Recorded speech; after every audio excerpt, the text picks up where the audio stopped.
Elle a chanté pour des millions, mais aujourd'hui, Sylvie Vartan vit pour des instants que l'argent ne peut acheter. Des baignades matinales à Beverly Hills, des déjeuners dominicaux dans son hôtel particulier parisien et de longues promenades avec ses chiens dans les rues verdoyantes de Los Angeles. En 2025, elle n'est pas seulement une légende de la musique. Sylvie Vartan est aussi propriétaire d'un domaine de 10 millions d'euros à la Villa Montmorency, détentrice d'une collection secrète de haute couture valant plusieurs millions et d'une vie transcontinentale mêlant sophistication française et décontraction hollywoodienne. Sa fortune, estimée entre 45 et 185 millions d'euros, ne raconte qu'une partie de son histoire. Pourquoi a-t-elle renoncé à sa part de la maison parisienne qu'elle partageait avec Johnny Hallyday? Comment une ancienne idole yéyé est-elle devenue l'une des femmes les plus riches du show-business français? Plongeons dans l'univers élégant, discipliné et discret de Sylvie Vartan en 2025. Les débuts et la carrière musicale. Née en 1944 en Bulgarie, Sylvie Vartan quitte son pays natal très jeune pour rejoindre la France avec sa famille. Très tôt, elle se passionne pour la musique et la scène, influencée par les rythmes yéyés qui émergent dans les années 1960. Sa première apparition à la télévision française et ses concerts dans les cabarets parisiens attirent immédiatement l'attention. Avec des tubes comme La plus belle pour aller danser, Comme un garçon ou Irrésistiblement, elle devient une icône de la jeunesse française, l'une des premières véritables idoles yéyé. Sa voix, son énergie sur scène et son sens du style font d'elle une figure incontournable de la scène musicale. Même après son retrait progressif de la scène à la suite de concerts d'adieu émouvants au Palais des Congrès de Paris, sa carrière continue de rapporter grâce à ses droits d'auteur et ses royalties. Sa discographie, qui dépasse 50 albums et comprend des dizaines de singles, reste une source importante de revenus. Le regain d'intérêt pour la musique yéyé, combiné à la popularité croissante des vinyles et à la découverte de son catalogue sur des plateformes de streaming comme Spotify et Deezer, assure un flux de revenus régulier. On estime que Sylvie touche environ 2,3 millions d'euros par an uniquement via les droits de streaming et de licence.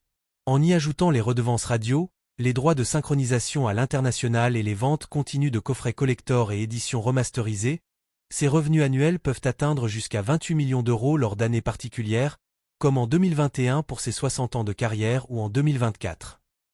De l'artiste à l'entrepreneur et la gestion de sa fortune. Si la musique est le socle de sa fortune, Sylvie Vartan a su diversifier ses revenus avec intelligence. Dans les années 1980, sous l'influence de son mari Tony Scotti, producteur américain expérimenté, elle se lance dans des investissements stratégiques. Parmi ses projets, le bistrot parisien chez la grosse Sylvie, volontairement provocateur, attire autant la curiosité que la critique. Ce succès ponctuel démontre qu'elle peut briller en dehors de la musique. En Bulgarie, elle investit dans un club de football local à Discrèze. Modeste mais fonctionnel, le club génère un revenu positif grâce aux sponsors et à l'implication communautaire, tout en renforçant son lien avec ses racines. Ces marques dérivées ont également survécu au temps. Le parfum L'eau de Sylvie, lancé dans les années 2000, continue de séduire pour environ 250 000 euros par an. Sa marque de mode, même retirée des circuits principaux, subsiste à travers des collections capsules, comme les foulards en soie et vestes de scène créées en collaboration avec un jeune designer français en 2022. L'un de ses trésors reste sa collection de costumes haute couture créés par Yves Saint Laurent, Dior, Gaultier ou Ferré, qui pourrait rapporter entre 3 et 6 millions d'euros en cas de vente aux enchères. Ces pièces uniques, portées lors de spectacles emblématiques en Europe, au Canada et au Japon, témoignent de sa vision artistique et de sa relation durable avec les plus grands couturiers. Sylvie Vartan a également modernisé sa gestion financière, constituant un portefeuille d'investissement comprenant actions, obligations et participations dans des sociétés comme LVMH, Apple ou Hermès, pour une valeur estimée à 7 millions d'euros. Ces placements sont organisés pour réduire l'imposition et garantir la transmission patrimoniale. Ses revenus passifs s'étendent aussi à l'exploitation de son image dans les documentaires, les expositions et certaines campagnes mode vintage. Les résidences, objets et patrimoine. Le premier boom financier de Sylvie survient entre 1961 et 1970 avec la vente massive de disques et les tournées internationales, notamment au Japon et au Canada. Cette réussite lui permet d'acquérir sa propriété parisienne, dont la valeur a depuis triplé. La Villa Montmorency, dans un quartier très chic de Paris, est achetée avec Johnny Hallyday au début des années 1970. Lors de leur divorce en 1980, Sylvie fait un choix stratégique et sentimental. Elle refuse la part de Johnny et la transfère à leur fils David, officialisée par acte notarié en 2002. La valeur de cette part, initialement de 3,05 millions d'euros, a plus que doublé depuis. Aux États-Unis, sa Villa Blanche sur Beverly Drive à Beverly Hills, acquise en 1977, est un havre de tranquillité. Nichée derrière des palmiers et entourée de jardins, la résidence lui permet de vivre au calme tout en restant proche de Los Angeles. Elle y nage chaque matin, lit, organise ses archives, et promène ses chiens Muffin et Harl. Cette villa est estimée entre 8 et 10 millions d'euros, mais sa valeur émotionnelle dépasse largement sa valeur monétaire. Sylvie Vartan a toujours été discrète face à la richesse matérielle. Ses choix automobiles, comme la Panther offerte à Johnny en 1975, marquent les esprits. Mais ce qui reste le plus précieux, ce sont ses archives vestimentaires. Combinaisons perlées, robes pailletées, capes à plumes, un héritage inestimable de la mode et du spectacle français. En 2004, le Palais Galliera consacre une exposition à Sylvie Vartan, présentant près de 80 tenues emblématiques et retraçant l'évolution de son style et de la musique française. La collection restera dans la famille, probablement pour sa fille Darina, passionnée de mode.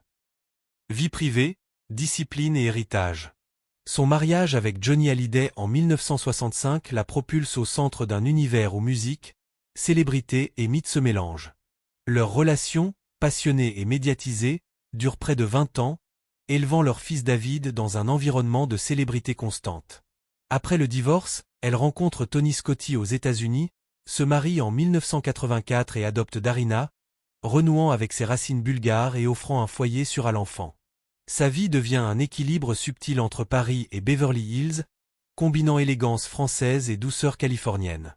Malgré une garde-robe rivalisant avec celle des plus grandes maisons de couture, Sylvie privilégie confort, simplicité et petits plaisirs quotidiens. Déjeuner du dimanche, promenade tranquille, organisation d'archives personnelles. Avec environ 12 000 photos entre Paris et Los Angeles, elle devient curatrice de son propre héritage, préservant chaque souvenir de sa carrière et de sa vie personnelle. Chaque matin, elle nage pour rester en forme, discipline héritée de ses années de scène, et consacre son temps à la famille, à l'écriture de ses mémoires et à la supervision de rétrospectives. Des robes inestimables aux promenades calmes sous les palmiers, Sylvie Vartan a construit une vie riche en émotions et patrimoine. Sa fortune, qu'elle s'élève à 45 ou 185 millions d'euros, ne se résume pas aux chiffres. Son héritage, son élégance et sa capacité à évoluer sans jamais se perdre définissent sa véritable richesse. Quelle facette de sa vie luxueuse vous surprend le plus? Son empire de mode, son refuge à Beverly Hills ou sa discipline discrète qui sous-tend tout cela? Dites-le nous en commentaire. Et si cette plongée dans l'univers d'une légende vivante vous a plu, n'oubliez pas d'aimer et de partager.